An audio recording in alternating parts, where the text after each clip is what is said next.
இளம் வயதினருக்கு heart attack வருதுன்னு சொல்கிறாங்க. அந்த இளம் வயது பீரியட்னா எதுன்னா 18லேருந்து 44 வயசு. இந்த 18லேருந்து 44 வயசு இருக்கிறவங்களுக்கு நெஞ்சு வலி வரும். அந்த நெஞ்சு வலி மோஸ்ட்லி பார்த்திங்கன்னா ஹார்ட்னால் இருக்காது. சில பேருக்கு நுரையீரலில் இன்ஃபெக்ஷன் இருந்துச்சுன்னா அந்த மாதிரி நெஞ்சு வலி வரும். சில பேருக்கு உணவு குழாயில் ப்ராப்ளம் இருந்துச்சுன்னா வரும். ஆனால் இந்த ஜிம்முக்கு போயிட்டு திடீரென்னு மாரத்தான் போகிறது, எக்ஸசைஸ் பண்ணும்போது திடீரென்று இது வரைக்கும் பண்ணாமே இருந்து திடீர்னு பண்ணால் ரத்த குழாய் வெடிப்பு ஏற்பட்டு அடைப்பு ஏற்பட்டு ஹார்ட் அட்டாக் வரும். அவங்க உயிருக்கு ஆபத்தான நிலைமைக்கு போயிடுவாங்க.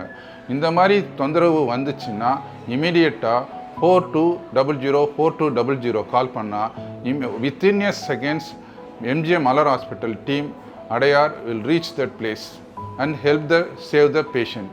இந்த மாதிரி இதை எப்படி ப்ரிவென்ட் பண்ணுறது, வராமல் இருக்கிறது ப்ரிவென்ட் பண்ணுறதுன்னா எக்ஸசைஸோ இல்லை திடீரென்று ஜிம்முக்கு ஜாயின் பண்ணும்போதோ கொஞ்சமாக இன்க்ரீஸ் பண்ணணும். ஒர்க்லோடை ஹெவியாக இன்க்ரீஸ் பண்ணால் அது உயிருக்கு ஆபத்தாக முடியும்.